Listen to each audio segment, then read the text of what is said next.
Hi, welcome to another episode of Selling in the Motor Trade. In partnership with Kazana, improve your margins with real-time, data-driven retail valuations backed by the largest raw data set in the UK. They're an evidence-based guide valuations for main dealers, car supermarkets, and independents, along with symcotraining, where we talk about training in the real world, what's happening in the market today, not 10, 15 years ago. Together, we're going to share tips and ideas on how to sell more cars, improve your service and parts operation, and generally put more profit into your department, dealership, or dealer group. Now, I'm your host, Simon Bowkett, or some of you might already know me as Skippy. Firstly, I just want to say thank you for the people who dialed in right from the beginning of this, because we're past 250 episodes now and interviewed so many great leaders in the motor trade. Thank you for taking the time. For people who are new to this, please, I ask you to subscribe. You can't believe what it does to the algorithm and gets this podcast out to as many people in motor trade as we can.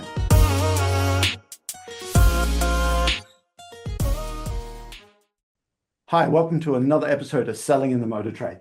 Today we've got a panel discussion with Mark, Darren and Ian from Kazana. And you might think, who's Kazana? Well, Kazana is our new partners, and I'm really excited to talk about why symcotraining and Selling in the Motor Trade, we're working with these guys. You see, I interviewed Darren Martin, it must have been about 2 months ago.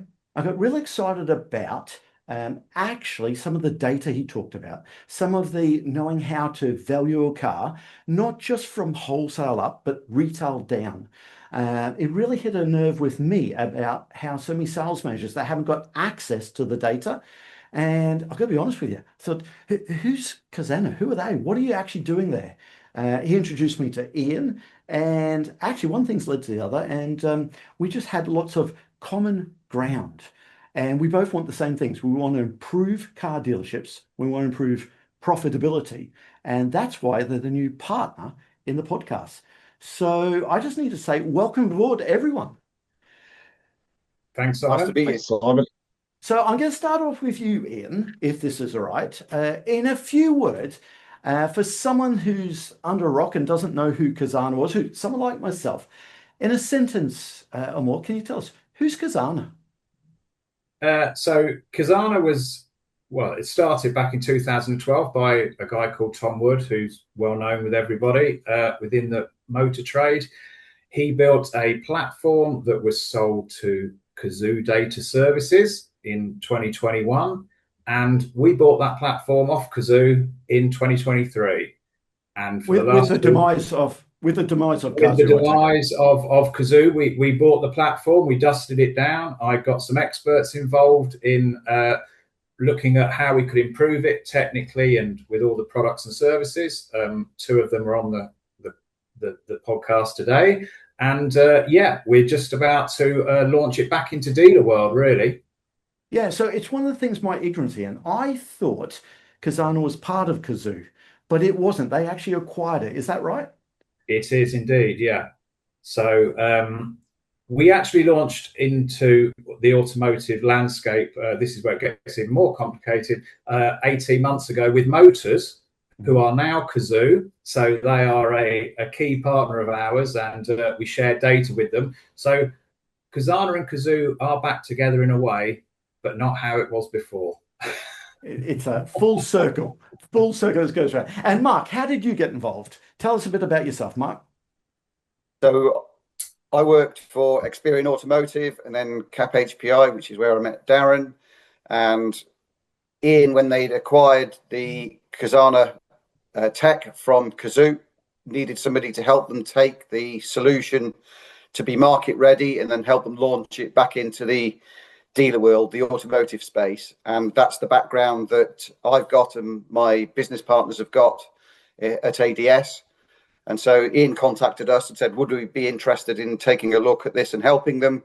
When I'd been at CAP, I'd looked to try and get something very similar built. So I was actually quite excited when I first saw the solution, knowing the power that it had, the data it had, and what it could do to help dealers. So we were really keen to get involved, and we've been involved for the last couple of years now. So Darren, if I'm a sales manager, listen to this, okay? Who is your competition, okay? Is it CAP you're replacing? Is it Auto Trader? Is it, how are you guys different?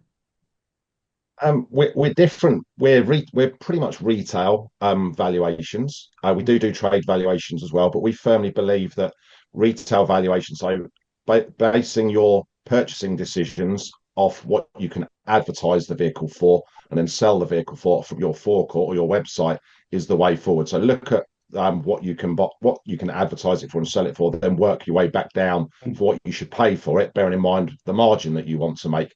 The reason we're different is that we've got more data than anybody else. We get the data from every website in the country. We don't purely base it off trade and off what's happening in the auctions. We base it off real world and what's happening.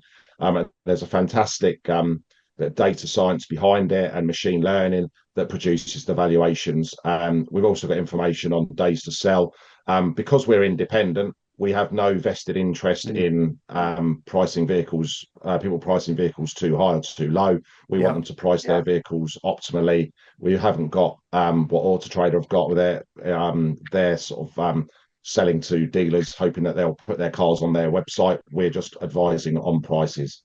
Yeah, I tell you what, Auto Trader, they definitely did create some friction with all of their clients on where they're trying to change the way they're doing. Mark, you're smiling there. There was definitely some friction out there on what they're doing that way. Yeah. Mark, can I also ask you as well? It's the bit that really I love the idea of days to sell. So instead of just giving me a price as a sales manager, I can see that particular car, that Cayman, the average, what's the average number of days to sell? Surely that's going to help me make the right decision when I'm valuing that car as a trade-in or I want to buy it. It certainly is, yes. In terms of how things used to be done, the dealer would say that vehicle owes me, or I've got a gut feeling about this car, and that would then influence how they were prepared to take it in as a part exchange, what they would offer for it, or what they would advertise it for.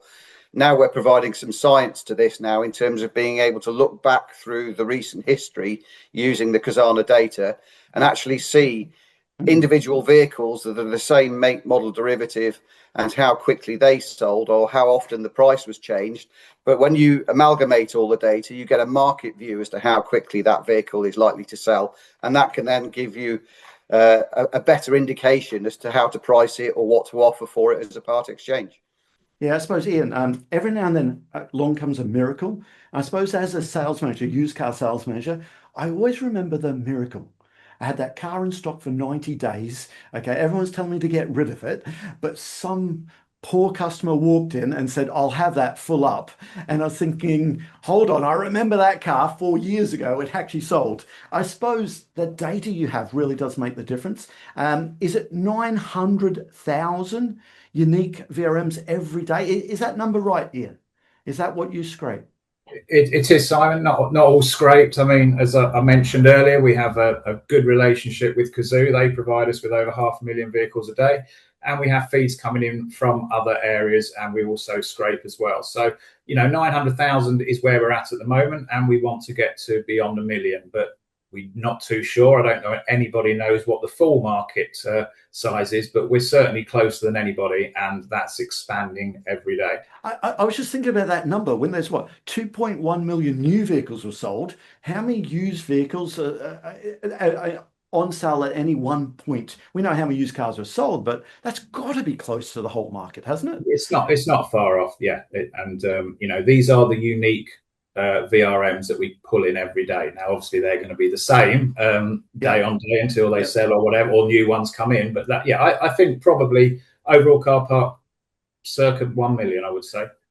Okay, and again, I suppose you're giving regional variations as well, because the in the middle of Wales, that Isuzu pickup is something that's going to move quicker, I'm guessing, than it's going to in Edgware Road, for example. There.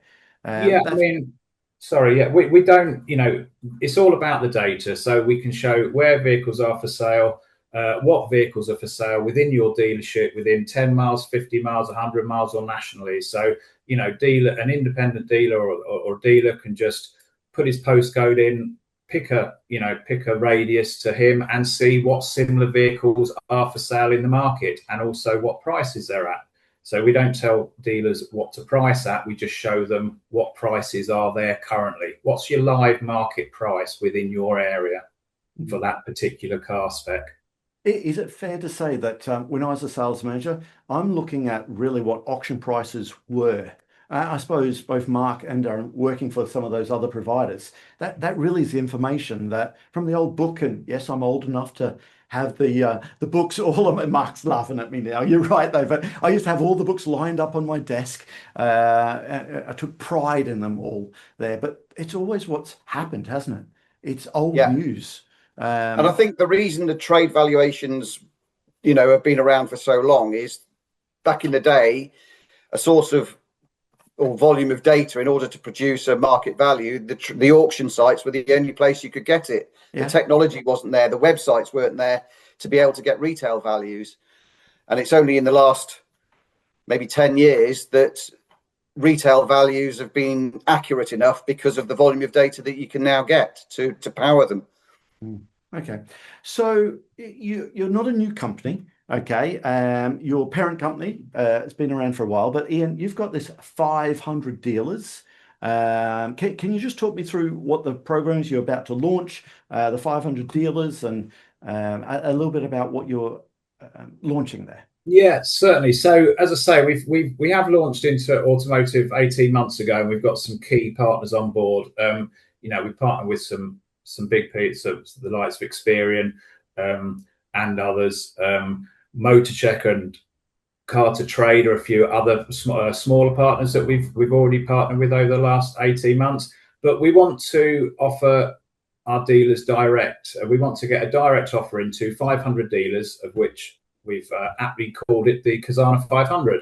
Okay. And that's going to be a promotion to initially the IMDA, who will get some exclusive benefits on price and various other things. And this is giving them access to our SaaS platform, which will provide the full range of valuations, market insights, comprehensive vehicle history, all of that, which is going to be launched within the next couple of weeks. Okay, interesting. I tell you what, Umesh is going to love that. He does such a good job. The IMDA does such a great job for independent dealers out there. And I think that's going to be absolutely brilliant for them. So dealers want to get involved with that. Should they reach out to the IMDA? Should they reach out directly to you guys? And when is it launched? Okay, because am I jumping the gun with this? You are. It's not launched yet. As I say, I'd like to think in the next couple of weeks, from bearing in mind from when this podcast will go out. We've made the decision to launch it initially with the IMDA because we've got a relationship with them and Umesh, and I think that's the best place to start. It is limited to 500, so outside of the IMDA, if there's still some spaces, we will launch it to non-IMDA members. But it won't. This is all to come, but not too long. Yeah, again, any independents out there that are not part of the IMDA, Umesh, they just do a great job there. And you're right, 500 is not that many. Okay, so I just know the number of members they have. I suppose people will have to be get involved very quickly to do this. So what's this is a question for probably all of you then. What's one of the biggest misconceptions dealers still have about used car valuations? Darren, should I start with you on this one? Yeah, I don't know about misconceptions. Everyone does it with their own way. The dealers are really good at what they do, but what we kind of believe in is, as I say, the retail approach, looking at what you can advertise them for and sell them for, and data is king now. So we do provide with a guide valuation for a particular vehicle, but if they're still using other tools like Auto Trader or Cap, then fine. But we want to become a source of data for them as well, and we think by using us, they'll realise that our data is better than the others. One of the reasons I consult for Khazanah is because having a conversation with Ian and seeing their platform, I realised how rich the data is and how good it is, and I'm a firm believer in the retail down approach. So. As I say, I wouldn't say it's misconceptions on pricing or anything like that. I think everyone does it differently, but we can help them with that. Okay. I think it's the volume of data and the quality of the data that they have access to that influences the profitability of a particular vehicle or a dealership.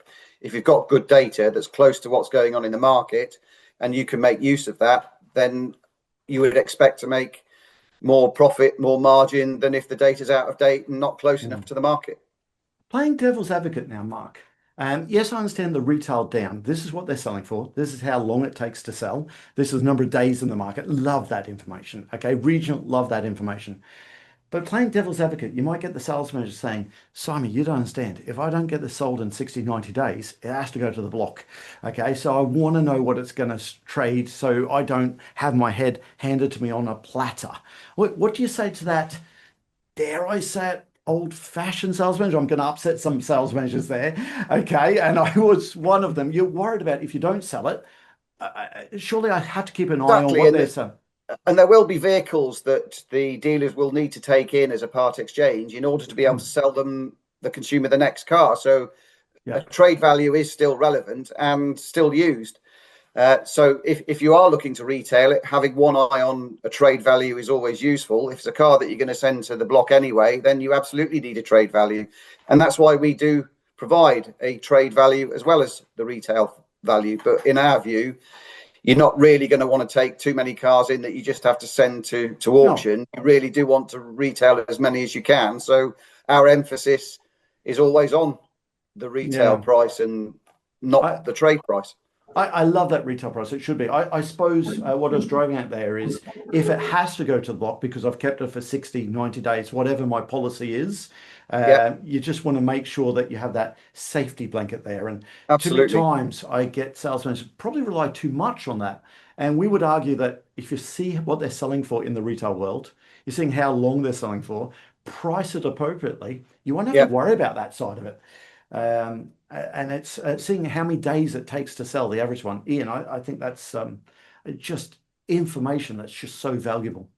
I think the added beauty is with our platform, again, it's about the data, but you can see so many similar vehicles within a certain radius of your dealership, and you can look at the history of that vehicle. You can look at it from when it was first registered, how many owners, where it's sold, what it's sold for. Has it gone in and out of franchise dealerships? Has it been sold, on Bob's Under the Arches? And all of this data is available, which ultimately determines the price of the vehicle that you've got. Because it's not just about age, model, and mileage, as you appreciate. So it's just having that rich provenance data helps to either justify the value, or you have to look at it and go, you know what? We can clearly see that it's failed its MOT 10 times in a row, and it's had multiple issues. Is somebody going to pick my car to one that's 30 miles away that's had clean MOT history? Just as one example. What I love before this actually, and this was part of Darren talking about you guys. He said, "Give me a registration number." I gave him a registration number of my son's car, and we had a look. He said, "Right, these are the cars for sale in the marketplace at the moment within this region. Where you up to?" And just as a sales manager, to value a car, to have confidence, it just is actually is it too strong a word to say game changer? But for me, it was. It really did feel like that game changer. I just had so much confidence exactly what I'm going to bring that car into stock for, if I had to bring that car into stock for, or if I'm actually buying it. So Darren, lots of used car managers listen to this now. What's hot out there in the market right now? We're in June 2026. Okay. Can I ask you what's looking strong right now? Well, you've used the right word, hot, there, haven't you? Because it certainly is a hot one today. It certainly is. But I would say the EV world is really going well at the moment. It has been strong. We predicted it, and obviously we weren't alone in predicting it. But demand was always going to improve this year as more and more people start to look into buying EVs and consider EVs. And if you look at the whole total cost of ownership of an EV, it certainly makes sense. People are still put off by range anxiety and the complete range of a vehicle if you can't charge it at home.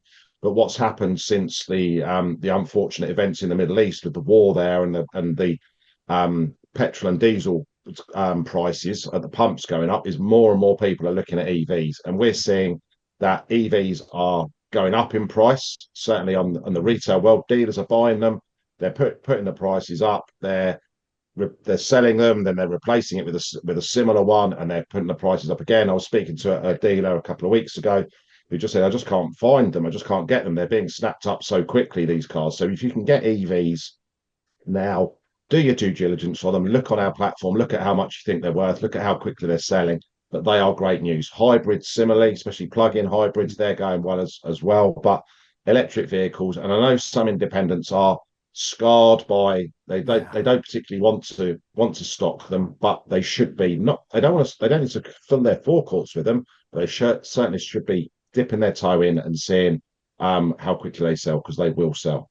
See, it's amazing. It is June 2026, and it was just my father-in-law. There's another guy down a club this weekend. Said, "Oh, you drive an electric vehicle? Oh, it's my wife's car." He said, "Oh, I don't like about that. They're going to catch fire. You know that. You don't park that in a garage." And it's like, come on, guys, this is 2026. I mean, you remember the airport where the car park burnt down 3 years ago? I mean, that was a diesel Range Rover, but still the press jumped on about electric vehicle. The same guy said, "Oh, if you have an accident, okay, electric cars, you can't open the doors. Okay, they just won't get out." And you think, where does this come from? But I've got to say, he's less and less now, because when people go electric, they don't go back. If people can charge at home, it's almost a no-brainer. But here, Mark, is it a situation where electric vehicles prices have come down to a point that they just make good sense for customers? Is that why we're getting the used EV vehicles? Resurgence in the EVs, absolutely. I think the view from the press seems to have improved.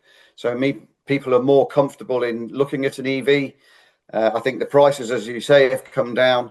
The technology has improved. So at the moment, used EVs up to 3 years old perhaps are good news. And those older EVs that don't have quite such good tech in them, they're going down in price, and they're attracting a different sector of the consumer who perhaps hasn't got the ability to buy a newer one. They're now, in a price bracket where they can buy an EV. So the whole market is moving, and everybody is now in a position where they can actually seriously consider moving to an EV. Again, trying to, from a sales point of view, because we're a sales training company, and sorry, I can't help doing this, but what we're doing at the moment is just using simple technology, Claude and AI, with all the salespeople. When customers saying it's my first EV, I'm not sure. Yes, there's so many fuel consumption calculators out there and savings, but all you need to do is speak to AI, Claude if you want. I love a Claude. I think it's better than ChatGPT. Hit the little microphone button. You can do this in front of a customer and say, "I'm driving a BMW 440i doing 25,000 miles a year.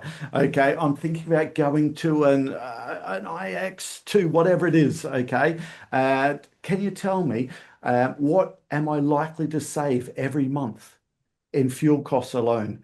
But again, the AI will go and find out the average price of electricity per kilowatt, the average price of fuel there, and in front of a customer. So the independents listen to this. It's just such a great sales tool, just to let people know that, yeah, you might want to spend a little bit more on an EV, but actually look what you're saving every month in fuel, especially with the Strait of Hormuz, which I'd never heard of 3 months ago. I still can't pronounce it correctly, but that's got to help as well, hasn't it, with the resurgence? Is it a resurgence, Ian? Or has the prices just got to a point that they make real good sense?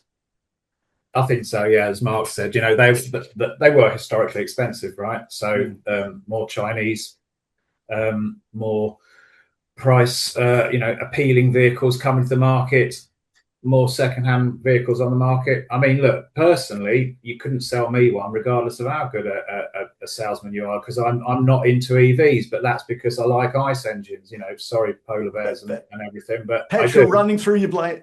Yeah, I like the style. I like dials, and I don't want to be sitting in a square box with a screen in front of me, because that's totally my own opinion. And there will always be people that there'll be people that like ICE cars, and there'll be people that like electric cars, and more people will start to move over to electric cars. Definitely, as you say, they get cheaper, they get more reliable, or people perceive that they're more reliable, and all the things that we're learning now.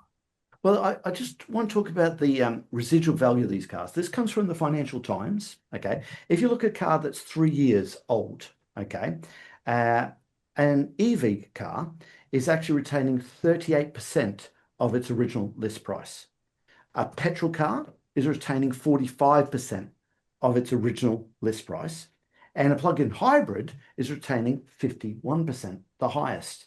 So I suppose from that data, the used electric vehicles are still depreciating quite a lot. But is that just because the newer models are coming out?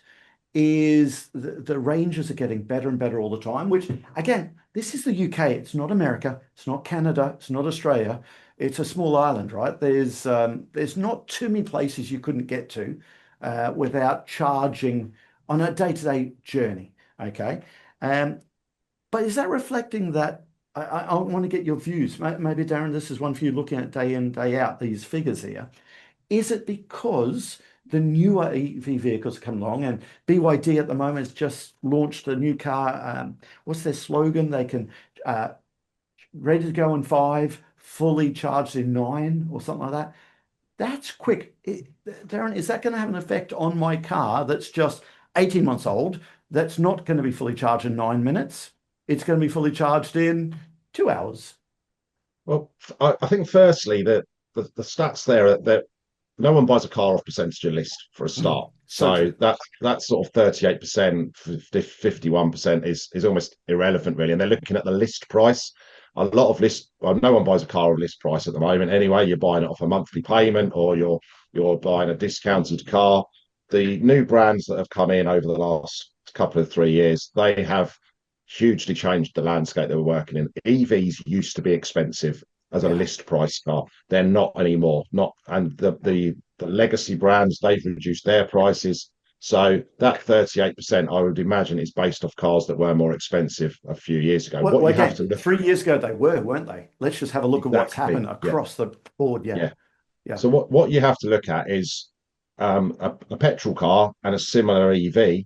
They'll have to have some sort of hierarchy there. People won't go and pay 2 or 3 grand more than a petrol car for an EV if it's the same size and does the same sort of job for them. They'll look at almost like parity with those. So that's what you need to look at, is whether those cars are comparable with each other, whether a Golf and an e-Golf, they have to have a hierarchy there because the e-Golf has got a lower range than the petrol car. So that's what you need to look at. I wouldn't be concerned that EVs are depreciating quicker. They are just having to fight with petrol cars in the used car market and be similarly priced for a consumer to consider them. When you ask the question about tech, yes, tech is improving all the time. You could almost argue that the tech is almost over-engineering them now. You get in a car, it's like getting in a spaceship, especially someone of my age trying to work out what's going on. Give me a button back, please. Just give me the buttons. Absolutely. Exactly. Yeah. I don't want to say it, but everybody likes a knob, don't they? But it's something you can turn. Darren, I just got to jump in there. Sorry, I know you work with OJ, okay, Chinese brand, and they've done brilliant. Okay, was it J7 was #1 selling new car in March? I think it was 4% market share. Great car. But even when I have to adjust the mirrors through the screen, it's just like, no, give me a knob, because yes, everyone loves a knob, as you said there. It's just, surely they're going to come back now, aren't they? Let's hope so. I think they consider obviously what the consumers want, and if you want to turn the radio up, you want to twist something, probably, don't you? Well, I certainly do, but who knows where that's going to end up. But what I guess the point is that on an older tech vehicle, even a Nissan Leaf, people still buy an old Nissan Leaf, a 10 or 15-year-old Nissan Leaf. They were the only ones in the market. So if you've only got a few grand to spend, you can still get an EV, and the batteries are great on them still. And those EVs, those Nissans, you've got them out there. You've got Teslas that have done 160,000 miles and are still running. Those sorts of stats are out there. So the tech is improving all the time, but that doesn't mean that people won't still want to buy an older one with less tech. Might be a bit more simple to use. Might be your second car. Might be your little runaround or something like that. It works. Yeah. Okay. On the show, we had Ollie, who is developing and working with the IMDA as well, talking about how very quickly and easily a dealer can test the health of a battery. And I know that, and Umash, he'll be listening to this, he always does. Last time I interviewed him, he was still reticent to get involved with the used EV market. okay, because of what if I buy the car with the batteries not right? And there's lots of ways you can test it nowadays very quickly and cheaply. But in the real world, well, the electric battery, Mike, it's got 8-year warranty on, right? Okay, are they degrading as bad as some people might be nervous about? I don't think so. I think the research that's been done shows that, for a 3-year-old electric vehicle, for example, the degradation in the battery is minimal. So somebody buying and driving a 3-year-old EV, and probably quite a lot older, would really not notice the difference. There certainly isn't the degradation that people were expecting in them 5 years ago. And, you weren't going to be able to drive very far on them if they were that old and there would be that much degradation. That's just not happened. Hmm. In your views, and this is probably for the three of you, I've got a view because Ian, I have to tell you, I agree with you. Give me horizontally opposed air-cooled six. I would love that all day long. Okay, electric vehicle, but hey, maybe I'm a dinosaur. Okay, I'm 52 years old now. Okay, the younger generation coming in. If EV mandates, I think it's Norway at the moment. The new car market, they sold zero ICE vehicles. Everything was electric. I don't know how much that is legislation. I'm guessing it was a lot push that. They're definitely taken them on board more. So the question is, and this is for all of you, is an electric vehicle going to become like a mobile phone? And what I mean by that is, how quickly does a mobile phone seem quite old now? Because there was a time there where the iPhone 3 and then 5 and then 7, I mean, it's up to iPhone probably 368 now. Okay, but they keep on changing all the time because the technology changes quick. Therefore, the old iPhone is almost worthless. Do you find a 10 or 15-year-old EV vehicle, is it going to be worthless? Is it something a dealer should worry about? I don't think a dealership would worry about it particularly, because they will either buy an EV or not. And if they buy it, they'll know what they're buying and they will turn it fairly quickly. So it'll be in and out. It's more a consumer concern in terms of, if I buy this car, what's it going to be worth in 2-3 years' time if it's quite an old EV already. But as we've alluded to earlier in the discussion, there's probably going to be a market for older EVs where people then they will know what they're going to be getting, but they're prepared to buy them because they don't want to spend as much as they would on a newer one. So I think, you look at various resale markets for mobile phones, people can still buy the iPhone 8, the iPhone 10, and they still do. And I think the EV market will go the same way. I was just driving out. Are they going to continue to devalue quicker than what the ICE vehicles were in the past? And will that affect residual values? Darren, for people who are watching, he's shaking his head at me there. The thing is with an electric vehicle, it's got a big lump of metal in it called the battery, and that battery will probably outlive the rest of the car.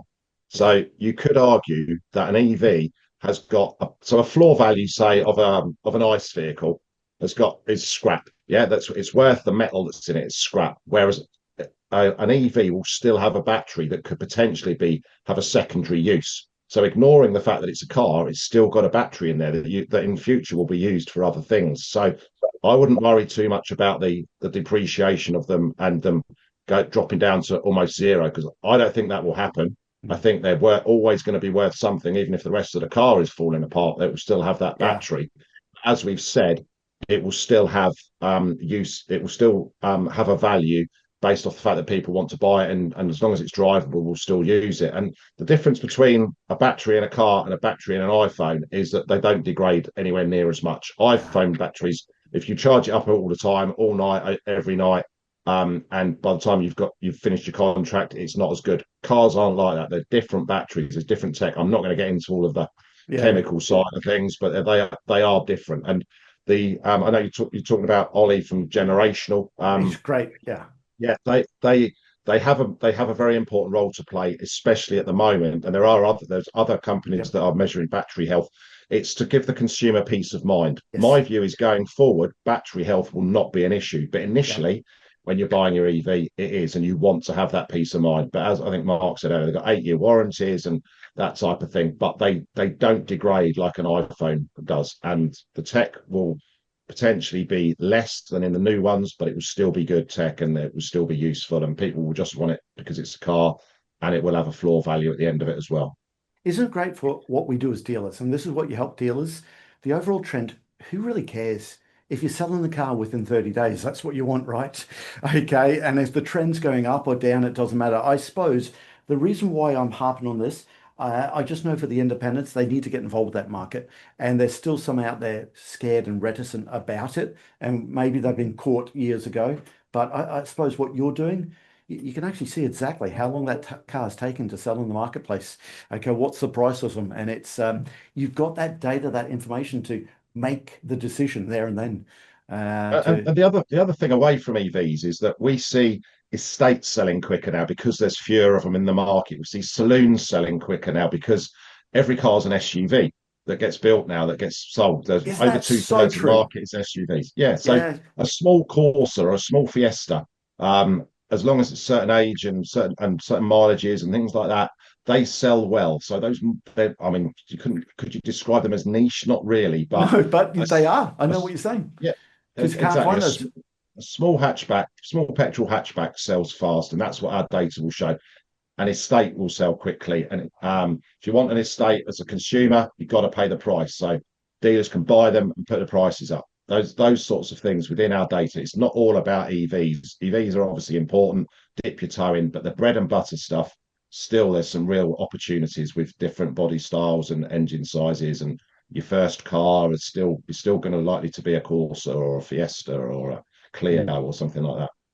So this is for all of you. What's some best practices now? Now I'm a sales manager listening to this. Okay. Yes, I know I'm used cars. I need to get sold. I need to get money back in the bank. Okay. What's some of the daily, weekly, monthly disciplines you'd recommend? And how can your system help for me to look at this? Okay. So that's a question for all of you. What are some of the daily disciplines that we'd look at? Mark, maybe I could start with you on this.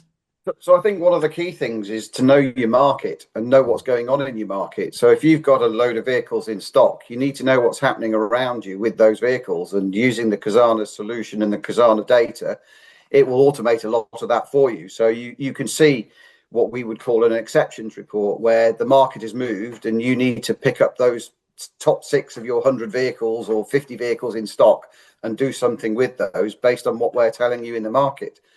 So I think it's just being on top of your stock and using a system that will allow you to manage the ones that are at risk to you and leave the others to later on in the day or later on in the week. Hmm. Yeah, it reminds me of Umesh. He wants everything to be in the red. Can you just relay that story? And sorry, Umesh, we're picking on you again, but I just love the way that you think about this. It's not a race to the bottom. It really is. People still buy people. Okay, do you want to relay that story we talked about before we hit record, Mark?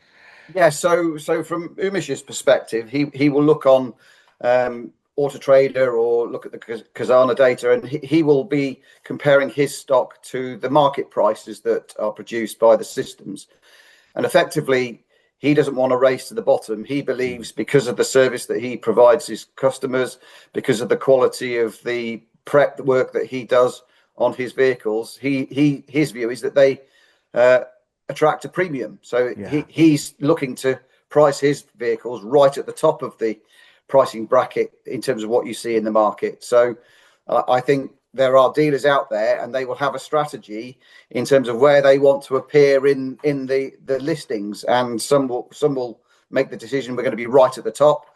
Some want to be slightly below the likes of Umish, and some will say we want to pile them high and sell them cheap, and they will look to be towards the bottom of that. So it's not only just having the data, it's having a strategy around the data and implementing that and keeping on top of that I think is so important.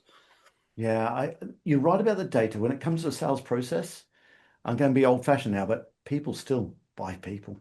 Okay. It's still when that inquiry comes through, how quickly it's dealt with, how a salesperson gets the video to the customer straight away, how they get a bum in a seat. How old fashioned is this again?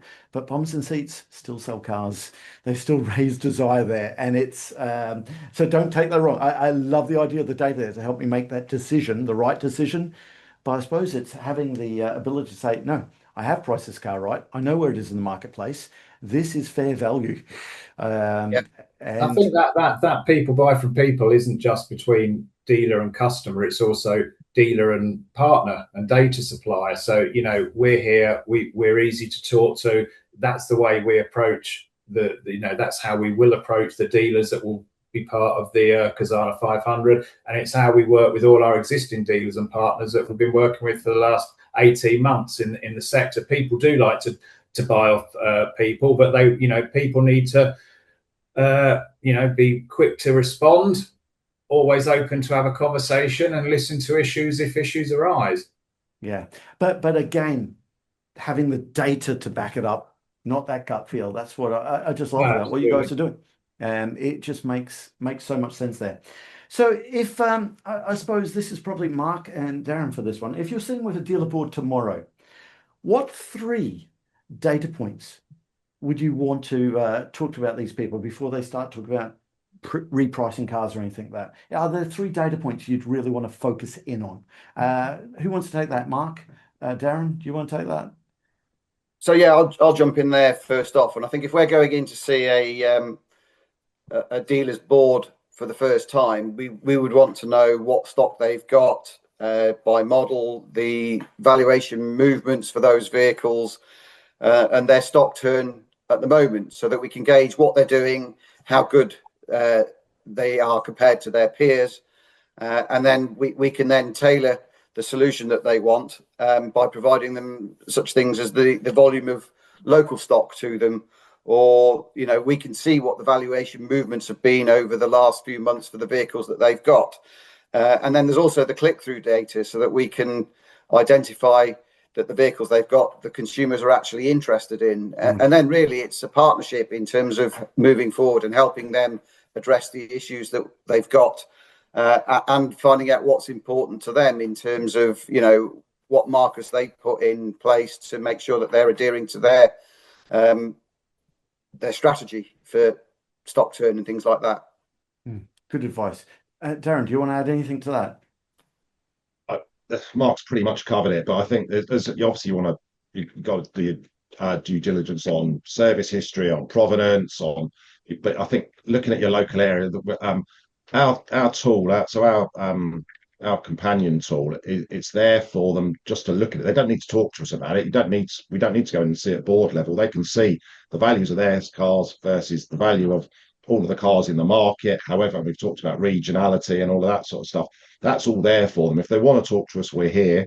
Just Ian's point about people buying off people, but the information, it's a website. They'll go onto a website, they'll put a registration number in, they'll put the mileage in, and they'll see how much that car is worth, a market figure on how quickly that car's going to sell, and all of the history around that car, whether it's passed its MOTs, whether it's got advisories on it, and what's happened with its history and in the local area. So there's a lot of data there, but there's also, if they only want to use one bit of that data, look at the price of that car, and we give a figure, a guide figure for independents, for supermarkets, and for franchise dealers. Use it as a guide.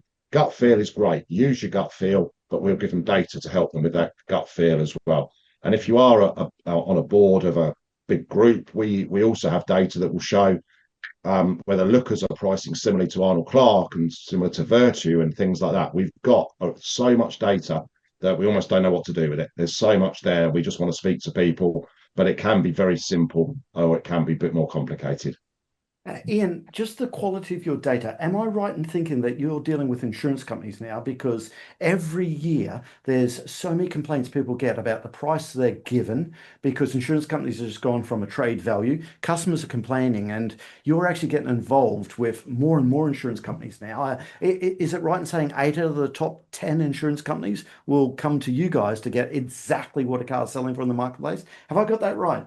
Yeah, I mean, when we purchased Khazanah off Kazoo, we put it into insurance because that's Picasso's sector is insurance. So yeah, we deal with 8 of the top 10 largest insurers, provide them vehicle data for write-offs, write-off valuations and things like that, the historical valuations of vehicles. The financial ombudsman uses us probably as its primary source, I would say, to to double check vehicle valuations. I mean, look, insurers have been pulled over the coals over the last couple of years, 3 years probably, with the valuations they were giving to people at write-off, right? We're all aware of that. So they now need to be very realistic with those values. So that's where Picasso originally started to use this data set. It was, as I say, a couple of years ago when I introduced ourselves to Mark and more recently Darren, that we've gone into the automotive sector, because now we're dealing with leasing, finance, some really large customers other than dealers. Yeah. So listen, I've really enjoyed this. Okay, used cars are close to my heart, because I just think you get a used car department working in a car dealership. It flows on to everything else. Successful dealers, they know how to retail used cars. Okay, and of course, buy it right, it's almost sold before you buy it right. And that's where I just love what you guys are doing. Don't worry about the problem once you've got it. Buy it right. This is very wrong, but my very first boss said, if you buy the cars right, you can have monkeys selling the cars. Okay, that's not the issue. It's buying it right there. And that's why I've always loved the idea of tracking it, looking at the individual return on investment on each used car, tracking the stock turn all the time and daily checking it. And that was bloody hard work to do. You guys, you have just access that straight away. So Ian, if I'm a dealer here, how do I reach out to you to be one of these 500 club members, the first 500? Because I love the idea of this data. How do I get hold of this? Okay, well, as I said, it will be for IMDA members initially. So we're going to offer that through their usual route of promotion, which within a couple of weeks, they'll all get emails and, they'll be able to look at videos and also take a trial of the platform for 7 days, free trial. The beauty of all of this is, we're basically giving the first 500 members access to our platform for £100 a month. Wow. So sorry, £100 a month. Yeah. And that's fixed for 2 years. So they haven't got to worry about price increases. They can use all the data. They can see what it does for them. And it's a bit of a no-brainer. But we want to get this, as I say, core of dealers that we can talk to directly. We can help launch new products and services with them. And, it gives us the opportunity to build a relationship and to see how things are going in the market directly. For, as you probably, I think you'd probably agree, not too much money. Yeah. No, again, the gut feel is it's not even the price of an old Superguard or something like that a month. Okay, I thought it'd at least be the price of a Superguard, but for 100 a month, it's like, why wouldn't you have a go at that compared to what else you're paying? We know that dealers are using other companies, and they may not have heard of us. So just put us in with those. Have a look at the unique data that we've got, and have a comparison. And let's not make it expensive. Let's just get it out there and let people see the benefit for themselves. Guys, listen, thank you very much for that. It's as you said before, I love the motor trade. You guys come from a tech point of view, okay, and also you got Mark and Darren that again love the motor trade and pricing there. It's as I said, it's the used car department. It's get that right in the dealership. Every other part of the dealership so much easier. So I've really enjoyed that today and look forward to working with you guys, not just over the next 12 months, but going forward as well. So thank you very much all for your time. I really appreciate it. Thanks, Simon. Thank you, Simon. Nice to meet you. We look forward to seeing how we progress, and let's get some dealers on once they've used the platform and tell us what they think about it. That's the real proof of the pudding. It'd be great to have some case studies here. That sounds absolutely brilliant. Excellent. Thank you. That just leaves me to say that all details of this episode and other episodes on the selling in the motor trade can be found on our website, symcotraining.co.uk. Go there to get a copy of our book, Words That Sell Cars.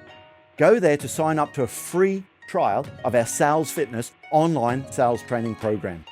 Easiest way to get hold of me is Simon Bowkett through LinkedIn.